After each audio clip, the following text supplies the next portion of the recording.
비트코인에 투자하려면 33% 언제라도 급락할 수 있다라고 가정하고 하셔야 된다. 맞아요. 네. 가정하지 않으시면 33% 급락했을 때 정말 이렇게 절규하시거든요. 패닉 상태에 놓여요. 그렇죠.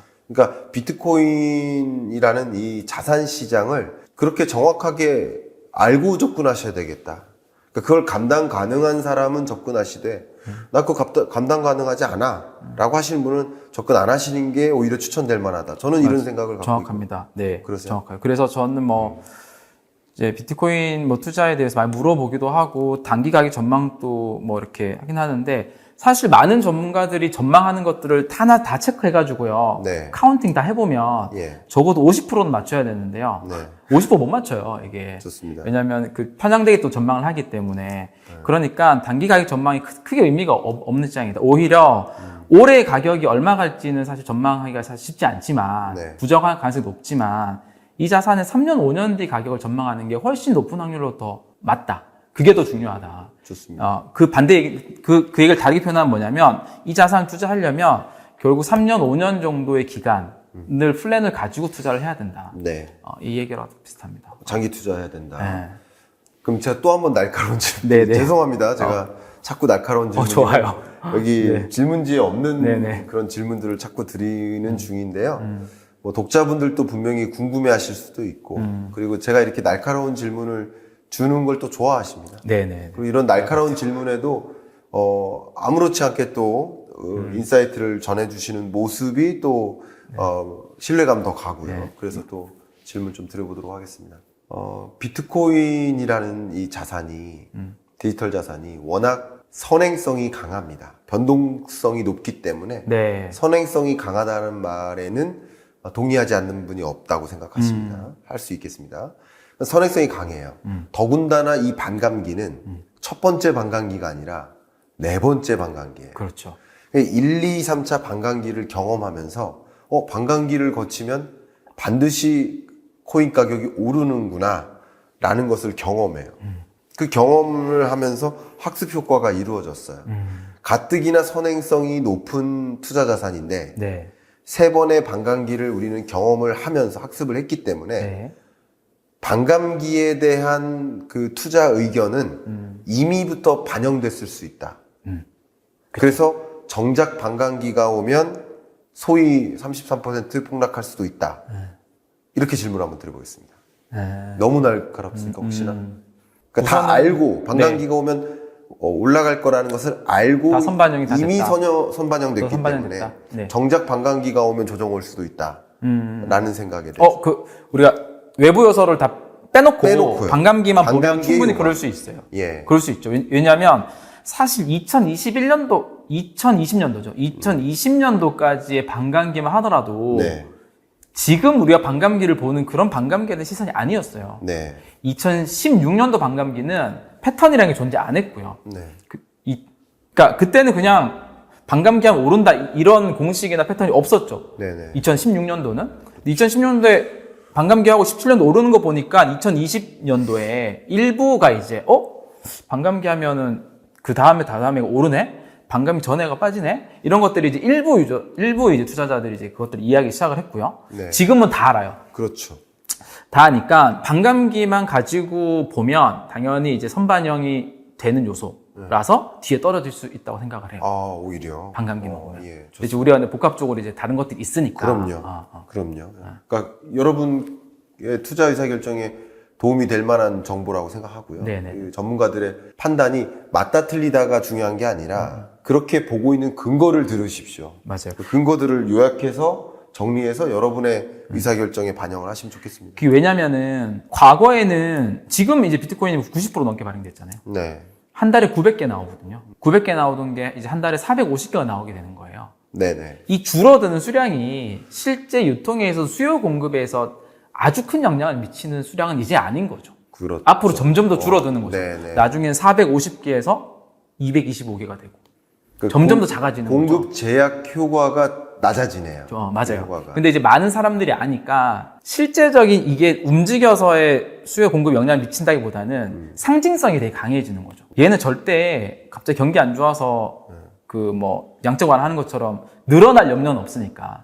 그래서 그런 상징성이 강해지는 거지 이 자체가 어떤 진짜 공급에 막 줄어들어서 막 그런 영향은 점점 적게 미치고 있으니까요. 좋습니다. 그리고 제가 또 계속 이렇게 여쭙는 이유 중에 하나가, 물론 대표님은 장기 투자라는 관점에서 네. 봤을 땐 유망한 투자 자산이다라고 보시니까 언제 투자해도 상관없는 거예요. 사실은. 지금 이 순간에라도 투자해도 되는 거예요. 네네. 그러나 실제 우리 투자자들 입장에서는 1억은 너무 비싸다. 쉽지 않죠. 한 2천만 원, 3천만 원 떨어지면 내가 사겠다 하는 마음이 다들 있으시기 때문에 33% 정도 정말 떨어질지 여부는 제가 보기엔 이 잠재적 투자자들에게 있어서는 굉장히 중요한 변수라고 생각합니다. 맞습니다. 진입할지 말지를. 맞습니다. 지금 진입해야 될지 언제 진입해야 될지 그걸 판단하는 굉장히 중요한 요소라고 생각되고, 실제 1억에 사서 3억이 되는 것과 2천만 원에 사서 3억이 되는 것은 또 다른 것이기 때문에 네. 투자자들 입장에서는 당연히 중요한 요소가 아닌가 해서. 너무 중요한 요소인데요. 예. 이게 제가 너무 돌아가는 것일 수도 있는데 네. 저는 비트코인이라는 자산이 약간 단순한 투자 자산 이상의 가치를 가진다고 생각을 하기 때문에 많은 사람들이 이 자산을 보유를 해야 된다고 생각을 해요. 이게 좋습니다. 보험의 영향일 수도 있고 보험적인 성격일 수도 있고 내 자산을 지키는 수단일 수도 있고 비트코인을 좀 더 들어가 보면 그런 성격들이 있거든요. 네.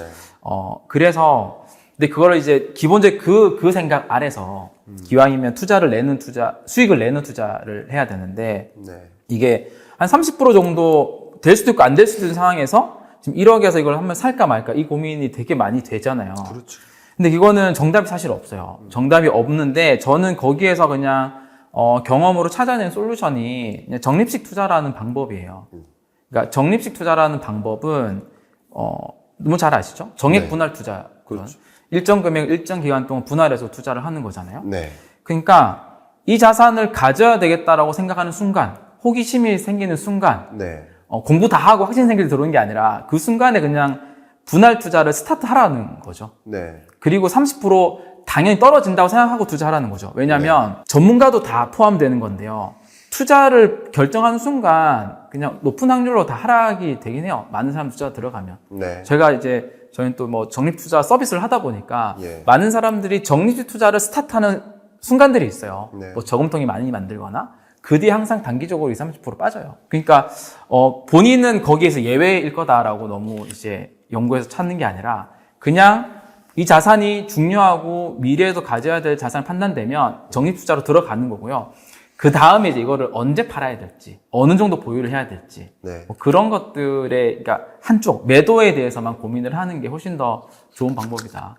일반 투자는 매수, 매도를 다 맞춰야 되거든요. 낮게 사서 높게 팔아야 되는데, 네. 두 개 맞추는 거 쉽지 않거든요. 어쨌든 그 의사결정을 내리기는 굉장히 힘들기 때문에. 맞아요.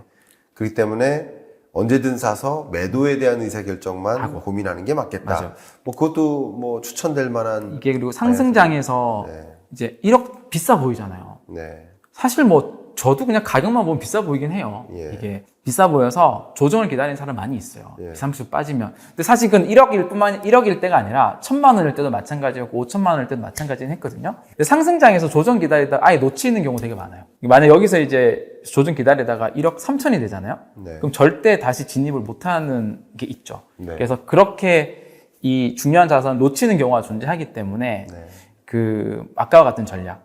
그렇다고 이걸 이제 한 번에 만약에 일시구매로 다 들어가게 되면 실제 30% 조정이 오면 이거를 보유 자체를 하기가 너무 힘든 상황에 처하는 거예요. 네. 스트레스 받고 돈이 필요할 수도 있고. 그래서 장기 보유가 안 되거든요. 그래서 그런 의미에서 이제 좀 그런 방법론들을 활용하는 게 되게 좋다. 좋습니다. 지금 말씀 주셨으니까 좀 추가적으로 여쭤보면, 네네. 저희 뭐 이렇게 홍보하시려고 나오신 건 아니지만 네. 저는 그냥 홍보해드릴 게 있다면 적극적으로 해드리고 싶은 마음이 있거든요, 항상.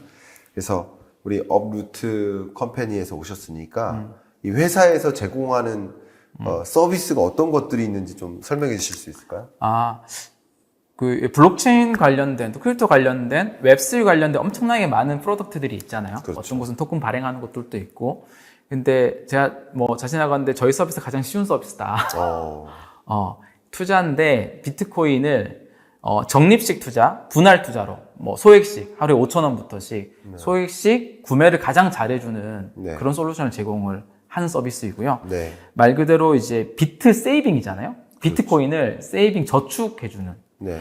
저는 비트코인을 저축의 기술로서 정의를 하거든요. 네. 장기적으로 모아가야 하는 재산. 접근하고 이걸 나오게 된 이유는 저는 디지털 자산의 미래에 대해서 확신하고 믿는 사람이에요. 비트코인뿐만이 아니라 다른 이 씬에 대해서.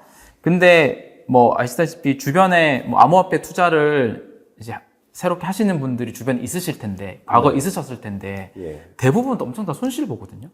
그들이 거래소 들어가서 이 변동성을 이겨내지 못하고 뭐 진짜 80% 90% 많거든요. 그런 경우 너무 많아가지고 그리고 사기도 많고요. 그래서 이제 뭐 디지털 자산 투자자들한테 이렇게 안전하게 쉽게 투자할 수 있는 이제 서비스는 필요하겠다 싶어서 좀 출시를 했고, 뭐 이게 더 나아가서 건강한 투자 습관을 만들어 주는데도 되게 유용을 하다. 네. 이렇게 조금 좋네요. 말씀드리고 싶습니다. 저도 이게 비트코인이라는 위험 자산을 다소 안전하게 투자하는, 맞아요. 지키는 방식으로 투자하는 접근이네요. 정확한 네. 설명입니다. 네. 설명을 들어보니까 네. 좋습니다.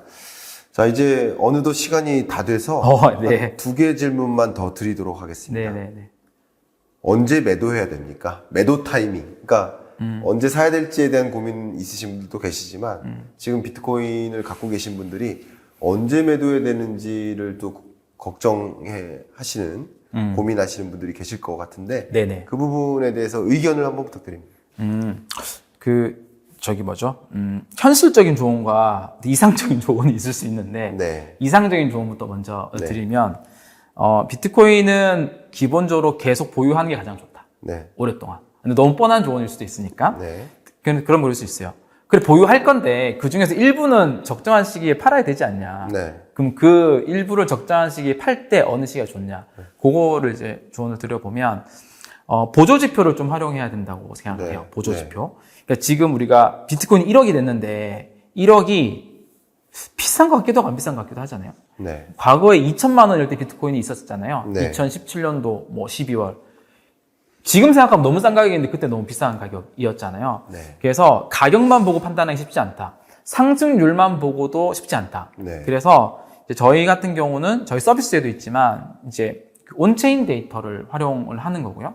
온체인 데이터라고 하면 블록체인에 기록된 데이터를 말하는 거고, 이 블록체인 데이터는 희한하게 그 모든 지갑의 데이터를 다 들여다볼 수 있잖아요. 네. 그 데이터를 들여다보면 모든 지갑의 평균 수익률을 알 수 있어요. 그렇죠. 우리가 모든 금융 계좌를 들여다보고 이 금융 계좌별로 수익률을 다 들여다볼 수 있는 거 비슷하거든요. 그러면 이제 그 데이터를 보면 과열 지표들을 뽑아낼 수 있는데, 그 중에 이제 뭐 MVRV라고 하는 아주 대표적인 지표가 있고요. 네. 그 MVRV가 1이라고 하는 거는 전 세계 모든 비트코인 지갑 주소가 다 본전이라는 얘기고요. 네. MVRV가 0.5라고 하는 거는 다 마이너스 50% 손해보고 있다는 겁니다. 그 MVRV 지표가 보통 3을 넘어가게 되면 과거에 거의 고점의 근처에 온 과열 지표가 아니긴 합니다. 그 얘기는 모든 비트코인 지갑을 분석해 봤더니 다 3배의 수익을 내고 있는 거예요. 네. 근데 이 과열 지표가 오히려 비트코인한테는 오히려 되게 잘 맞더라. 그래서 그런 보조 지표들을 보면서 이제 매도 시점을 좀 보는 게 좀 유용하지 않나라고 좀 생각을 합니다. 아, 네. 의견 주셔서 감사하고요. 마지막 질문 좀 드리겠습니다. 그러니까 네네. 여러 다른 자산과의 관계성을 좀 규명하는데 오늘 좀 초점을 뒀었는데, 네네. AI 산업이 성장하고 네. 또 AI 혹은 AI 반도체 해당 섹터의 주가가 굉장히 강하게 흐름을 보이는 그런 모습이 있는데, 그 소위 말하는 AI 열풍이죠. 네네. 이 열풍과 비트코인과 어떤 관계가 있다고 혹시 생각하시는지 여쭤보고 싶습니다. 그 부분은 제가 사실 깊게 스터디를 못했고요. 네. 이제. 그래서 비트코인과 AI의 관계가 그렇게 깊은 포인트를 아직 못 찾아냈고요. 네. 네. 오히려 AI는 이제 메타버스 씬과 깊은 연관 관계로 인해서 메타버스 씬을 되게 성장시킬 것 같아요. 그렇죠. 근데 메타버스가 결국 디지털 공간이잖아요. 네. 근데 메타버스 씬이 성장하게 되면 딸려오는 게 웹3 시장이거든요. 메타버스를 경제적인 환경을 완성시켜주는 게 웹3 비즈니스니까. 네. 그래서 그런 연관성이 훨씬 더 높다. 예. 그래서 비트코인은 사실 원래 좀 본질이 그 성격은 크게 높지는 않아서 네. 물론 뭐 AI 기반으로 반도체 성능이 너무 좋아지고 하면 뭐 그 반도체를 이용하는 이제 뭐 채굴 산업이나 영향을 미칠 수 있긴 하지만 네. 그건 뭐 부수적인 것 같아요. 그건 큰 요소는 아닌 것 같아요. 네. 그래서 좋습니다. 그렇게 좀 비교를 해보고 싶습니다. 좋습니다. 네. 많은 분들이 또 뭐 S&P 상에서 네. 뭐 주가가 굉장히 강하게 오른다든가 또 AI 혹은 AI 반도체 기업들이 뭐 강하게 장에서 좋은 모습을 보이니까 퍼포먼스가 좋으니까 그게 이제 비트코인과 연동된다라고 생각하시는 분들도 계신데 네. 저 역시 1차원적인 접근 그 관계를 네. 규명하기 좀 어렵겠다. 네, 뭐 산업 저도, 특징이 좀 예. 그런 것 같아요. 네. 뭐 만약에 뭐 코인 이렇게 하면 뭐 디지털 지갑 플랫폼 기업들이 뭐 주식시장에서는 좋게 작용한다고 볼 수 있겠지만 AI와 비트코인을 직접적인 관계를 가져가기는 어렵겠다. 간접적인 관계는 AI 기술뿐만 아니라 그 밖에 이 4차 산업혁명 기반 기술이라고 하죠. 네네. AI, 빅데이터, 메타버스, 사물 인터넷, 맞아요. 블록체인 이런 기타 4차 산업혁명 기반 기술들이 세상 전반에 걸쳐서 산업 전반에 걸쳐서 확대 적용되는 과정이기 때문에 네, 맞아요. 그만큼 이 디지털 코인으로 아날로그 사회에서 디지털 사회로의 전환을 더 강하게 유도하기 때문에 이 디지털 사회에서의 어떻게 보면 걸맞는 화폐, 그게 또 디지털 화폐일 수 있기 때문에 네네. 그런 면에서 관계성을 규명할 수는 있겠지만 그렇죠. 직접적인 관계를 좀 잡기는 어렵지 않을까 저는 이런 맞아요. 생각을 해봅니다. 메타버스 신이 이제 빠르게 성장을 하면 지금 확 꺼졌는데 네, 웹3 비즈니스 반드시 뜨고 네. 엄청 밀접한 관계가 있어요. 네, 그러니까 메타버스 공간이나 이쪽이 되게 약한 상태에서 웹3 공간이 뜨기 쉽지 않거든요. 네, 예, 그런 연관성. 근데 메타버스에 이제 AI라는 영역이 너무 큰 기여를 하지 않을까요? 좋습니다. 네. 저희 채널에서 그 경제 읽어주는 남자 채널과 그 CBS가 콜라보로 네. 방송을 해요. 그래서 그 방송한 영상을 저희 채널에도 올려드려요. 네. 근데 오태민 교수님하고 강원국 작가가 네. 그러니까 제가 진행하는 방송이고 두 분을 이제 토론을 배틀을 붙이는 그런 방식인데 그 영상에서 어떤 이야기가 나오냐면 네. 오태민 교수님은 코인 철학자예요. 네. 필로소퍼예요. 근데 강한국 작가님은 코인 인베스터예요. 투자자예요. 트레이더요. 네. 그러니까 트레이더, 투자자 관점에서 코인을 바라보는 뷰가 있고 필로소퍼 관점에서, 철학자 관점에서 비트코인을 바라보는 관점이 있는데 당연히 철학자는 평생 보유인 거고요. 그쵸. 팔면 안 됩니다. 그리고 급등락을 인내해야 됩니다. 가족인 거예요. 네. 필로소퍼는. 네네. 투자자는 떨어지면 팔아야 되고 오를 때 사야 된다. 이런 입장차가 분명히 있어요. 네. 대표님과 대화를 나눠보니까 두 분의 입장을 고루 이렇게 갖고 계신 게 아닌가. 네, 듣고 보니까 조금 더. 중간이네요. 그렇죠. 중간적 네. 입장을 갖고 계신 게 아닌가 네. 하는 그런 제 개인적인 생각을 해봤습니다. 맞아요. 저도 각각의 이제 좀 컨텐츠를 보다 보면 네. 뭐 강훈 작가님이나 오팀 작가님이나 예. 좀 이제 이견이 있는 부분들이 있긴 하거든요. 각각의 있죠. 뷰에서. 네, 이견이 그러니까 이제 있죠. 그 차이가 그 약간 중간의 위치에서 생기는 뷰인 것 그렇죠. 같아요. 네. 예. 자, 이렇게 1시간여 동안 경인단과 토론합시다. 네. 출연하셔서 토론을 진행해 보셨는데 방송에서 혹시 이런 토론 진행해 본 적이 있으세요? 그 전에? 없는데요. 없으세요? 이게 너무 좋은 것 같아요. 그러니까 예. 사실 출연자한테도 너무 좋고요. 네. 그러니까 출연하러 왔는데 배워가는 것도 좀 있고, 아닙니다. 그리고 이게 사실은 좋은 질문이 있어야지 미처 생각하지 못했던 발언들 말고도 이렇게 끄집어 나오잖아요. 네. 그 좋은 질문이 너무 중요하니까 예. 그런 의미에서 좀 좋았던 것 같습니다.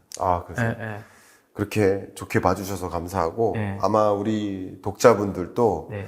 대표님의 어떤 인사이트를 바탕으로 해서 비트코인을 바로 알고 또 어떻게 투자적으로 접근을 해야 될지 또 개념화하는데 충분히 도움이 됐을 거라고 생각이 되고 이상 경인단과 토론합시다. 네. 마무리하도록 하겠습니다. 감사합니다. 네. 저도 감사합니다. 네, 감사합니다. 네.